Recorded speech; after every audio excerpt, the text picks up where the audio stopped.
5절 여호와의 칼이 하늘에서 족하게 마셨은즉 보라 이것이 에돔 위에 내리며 진멸하시기로 한 백성 위에 내려 그를 심판할 것이다.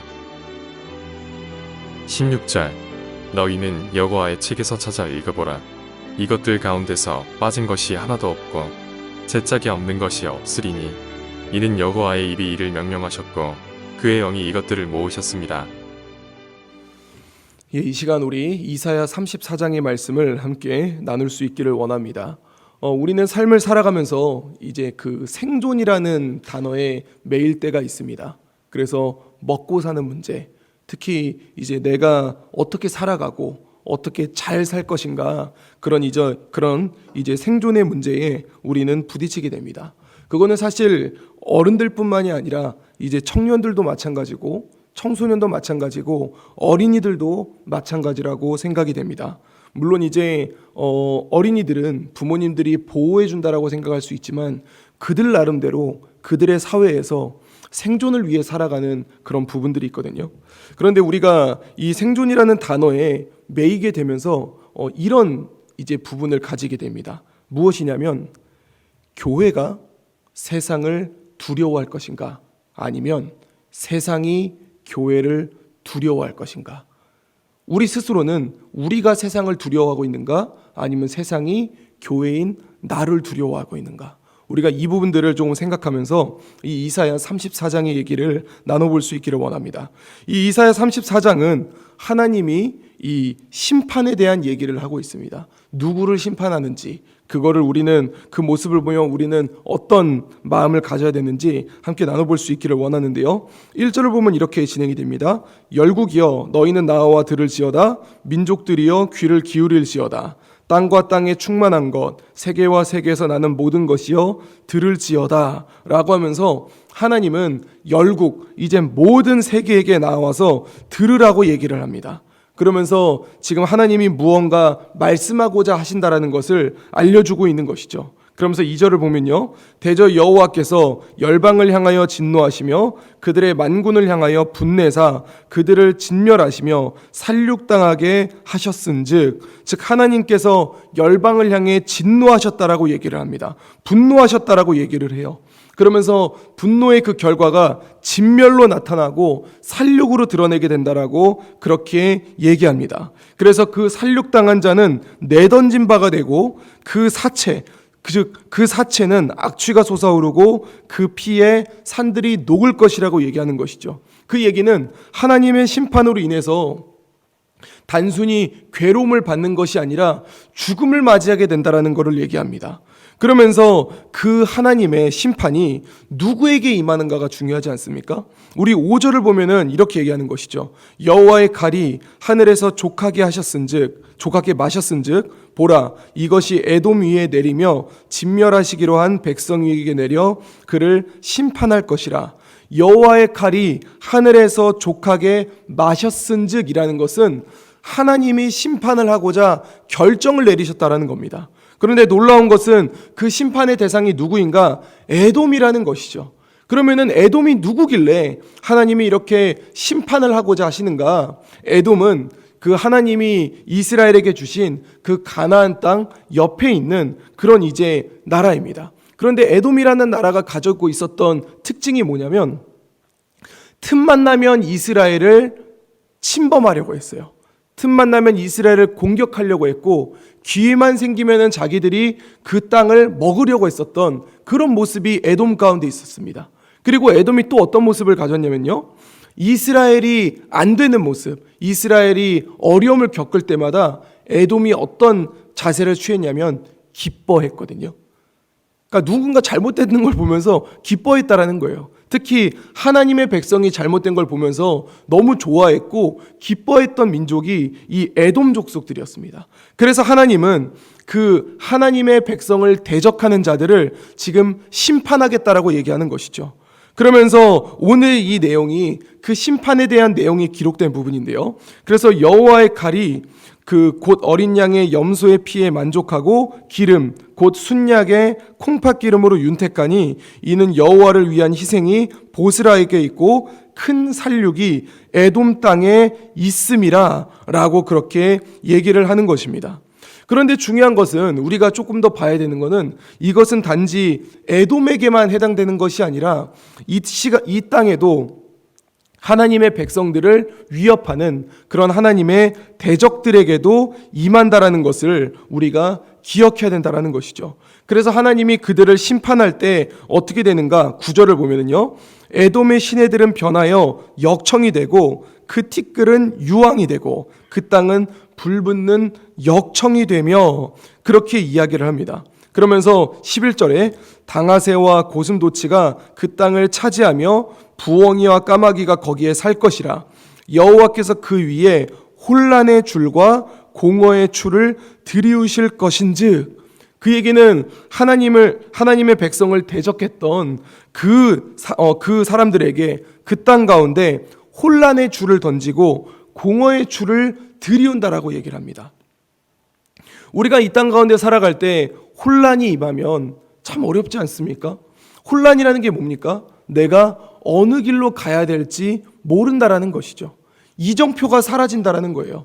분명히 나에게 목적이 있어서 그 목적을 향해 걸어가는 것이 이 사람의 길인데 혼란의 줄이 된다는 것은 어디로 가야 할지 모르는 그런 상황을 맞이하게 된다는 겁니다. 공허의 추를 둔다라는 것은 어떤 보람됨이 없다라는 것을 얘기하지 않습니까? 특히 우리 안타까운 얘기지만 이제 우리가 TV를 보면 연예인들이 그 마약이라는 것을 많이 하게 되지 않습니까? 사실 일반인들이 하지는 않거든요. 연예인들이 많이 하게 되는데 그 연예인들이 많이 하게 되는 이유가 그들이 악해서가 아닙니다. 뭐냐면 그들은 단기간에 굉장히 많은 고생과 노력을 하지만 그 노력을 하면서 부를 얻게 되고요. 명예를 얻게 되고요. 여러 가지의 그 쾌락을 얻게 됩니다. 그런데 그렇게 어렸을 때에 이거를 어떤 중년의 나이 때 누리는 것이 아니라 저보다 어린 나이 때 그거를 누리게 돼요. 그러니까 소위 말해 이제 그 연예인들 중에 고백하는 얘기가 뭐냐면 너무 일찍 다 이루고 나니까 할 게 없는 거예요.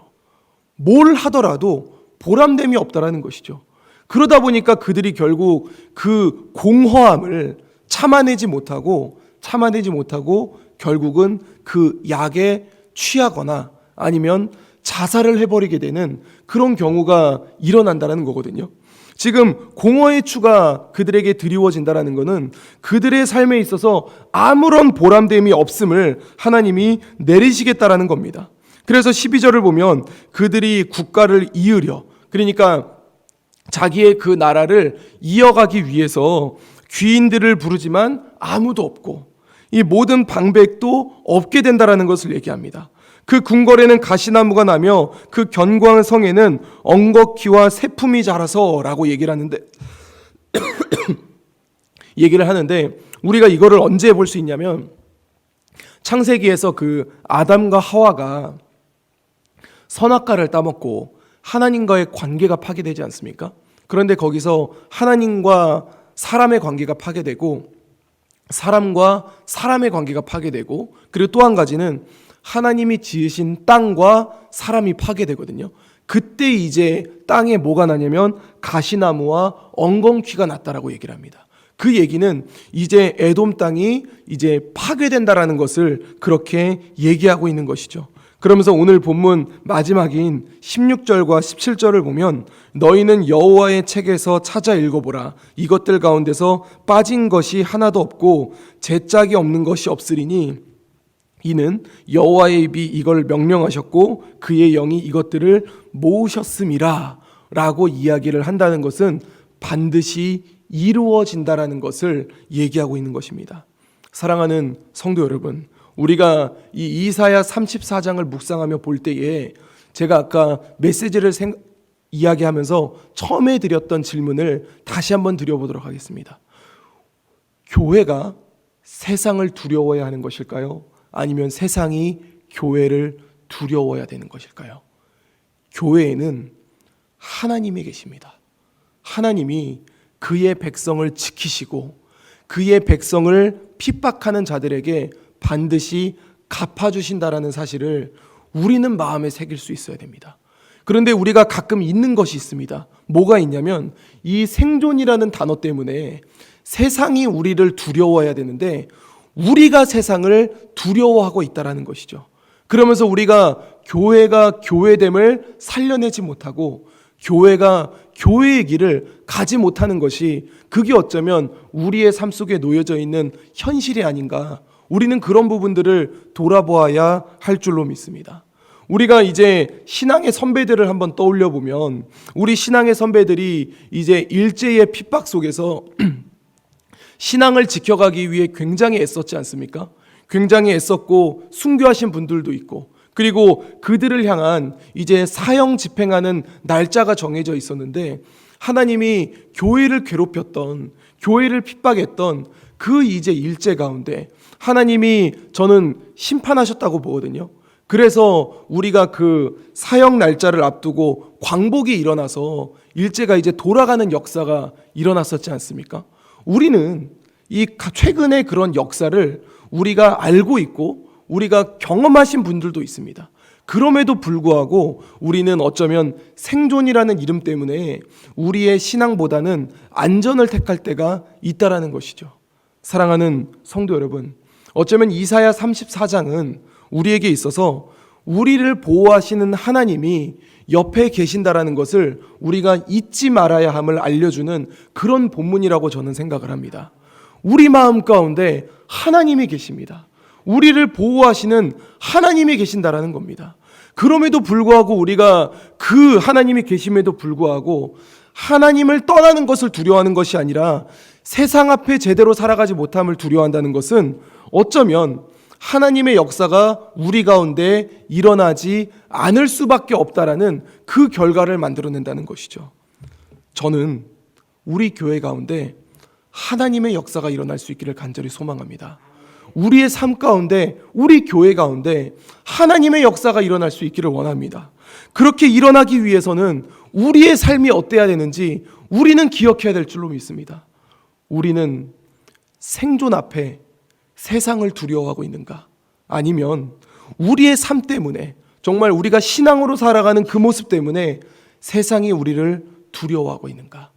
저는 우리 재건부평교의 모든 삶이 후자의 삶이 될 수 있기를 원합니다. 그래서 우리 교회가 이 땅 가운데 정말 빛과 소금의 그런 존재가 되고 그리고 하나님 앞에 귀한 존재가 되어서 주님의 나라를 이뤄가시는 하나님의 역사에 쓰임받는 그런 우리 교회가 될 수 있기를 우리 주 예수 그리스도 이름으로 간절히 소원드립니다. 이렇게 기도하겠습니다. 이제 오늘 받은 말씀으로 함께 기도하겠습니다. 하나님은 자신의 백성들을 대적하는 자들을 가만두지 않으시고 심판하신다는 사실을 기억하게 하옵소서.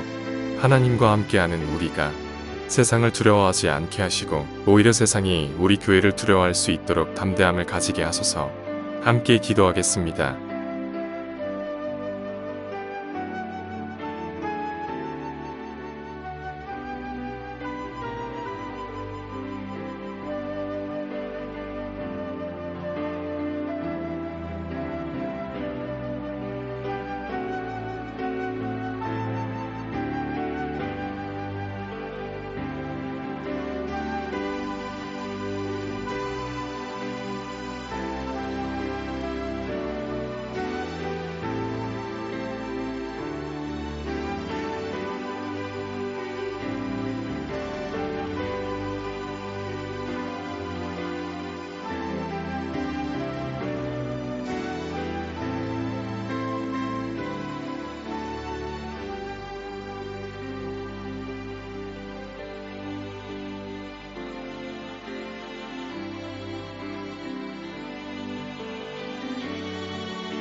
이제 개인의 기도 제목을 가지고 하나님 앞에 기도하시기 바랍니다.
수고하셨습니다. 오늘도 하나님의 인도하심 가운데 승리의 하루를 보내시는 우리 재건부평교회 모든 성도님들이 되시기를 주님의 이름으로 축복합니다.